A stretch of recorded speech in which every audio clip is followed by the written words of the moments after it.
Hello, Clemson Nation. This is your host, Patrick Driscoll, and welcome to another edition of On the Prowl, the show where I keep you posted on all things Clemson sports. Last Sunday was a special one at Riggs Field for multiple reasons. Let's start with women's lacrosse. As the stands were covered with pink to honor head coach Allison Kwolek's return, the inaugural senior class was celebrated as well. Clemson dominated against Louisville University as they won 19-8. Senior attacker Hannah Hillcoff led the way with 4, and grad midfielder Jalen Jimerson chipped in 3 of her own. In fact, it was one of Jimerson's goals late in the second quarter that sparked a 9-0 run for the Tigers. After the half, the defense really started to settle in. They only allowed 3 goals for the rest of the match. Goalkeeper Emily Lamparter was lights out as she faced 31 shots and saved 9 of them. Clemson now has 3 regular season games remaining, all of which are in conference play. This weekend, they will be heading up north to play Syracuse.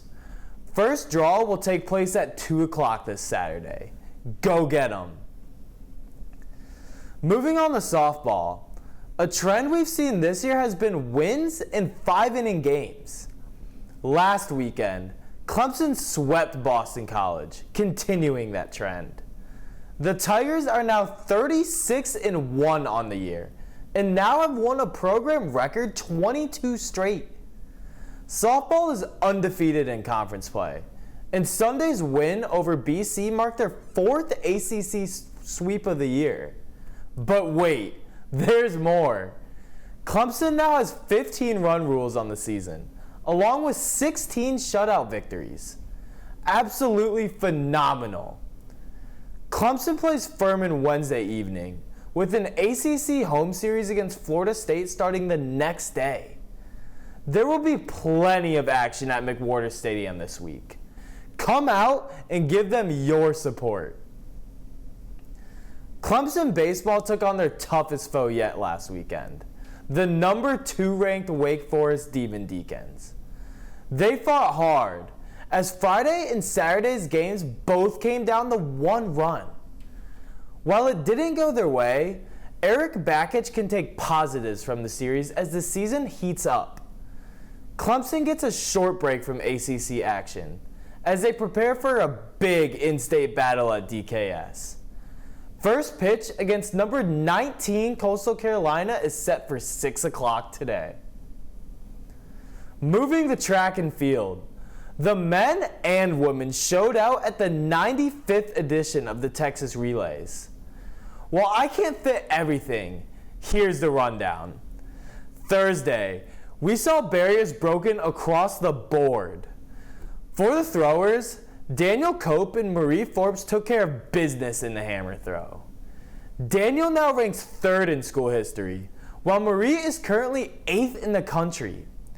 In the 400-meter hurdles, it was all Javon Williams and LaShawna Graham.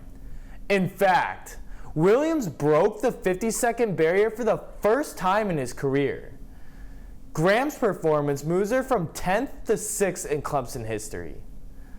Friday, freshman phenom Wanye McCoy ran an absurd 10.04 second 100-meter dash. His teammate Cameron Rose was right behind him, setting a new personal best of 10.16 seconds. Those two stepped up in other relays as well. McCoy, Rose, Amon Thornton, and Therese Roden won the sprint medley relay the same day. The women's edition made noise too, as Okira Myrie, Courtney Williams, LaShawna Graham, and Bryn Sumner took 4th overall. Lastly, I have to mention the men's 4x100 meter relay. Gianno Roberts, Rose, Genovi Jonas, and McCoy ran a blistering 38.8 seconds. While not competing this weekend, get ready to see both the men and women to move up in the polls. Well done. While track was in Texas, men's tennis had a huge trip of their own, including a match played in Hard Rock Stadium. They played in the Sunshine State as they faced off against Miami and Florida State. While dropping both matches, the Tigers continue conference play this weekend. On a positive note, they now get some home court advantage. The next two matches will be crucial ACC showdowns at Duckworth. They host Notre Dame Friday evening, then face off against Louisville Sunday at noon. Best of luck, gentlemen. Like the men, women's tennis had in-conference travels as well. The 38th ranked Tigers went 1-1 in two thrillers last weekend. Friday, they defeated Virginia Tech 4-3. Clemson took doubles, then Sophia Hatton and Leigh Van Zyl grabbed singles points. After a Virginia Tech comeback tied things up, the game was left in junior Kristina Mayerova's hands. Calm as ever, she came through for the Tigers to give them the win. Sunday against number 12 Virginia was a bigger test. After dropping doubles, Clemson found themselves in a pinch. They were unable to extend the match, but still took two ranked singles wins. Mayerova continued her excellent display by defeating the 43rd ranked player in the nation. Number 74, Dani Medvedeva, was able to get a top 100 win as well. Coach Sargent noted that there were only positives to take away from the weekend, and that Clemson is looking forward to play at Duckworth yet again. Catch the women against number 20, Georgia Tech, Saturday at noon. Just a sneak peek for what is to come this fall. Let's talk Clemson soccer. After a thrilling 4-3 win versus Virginia Tech, the men's team will not be back at Riggs until August. Mike Newton's squad has one more game in Winston-Salem before they get to work this summer. As for the women, they have 3 games remaining this spring. This Saturday, catch them in action versus Georgia at Riggs. Kickoff is set for 1 o'clock. Soccer season will be here before we know it. Get ready for both teams to make waves this fall. Clemson Nation, it is now time for the Student Athlete of the Week. This guy I'm about to announce showed Texas that we do things bigger and faster in Clemson.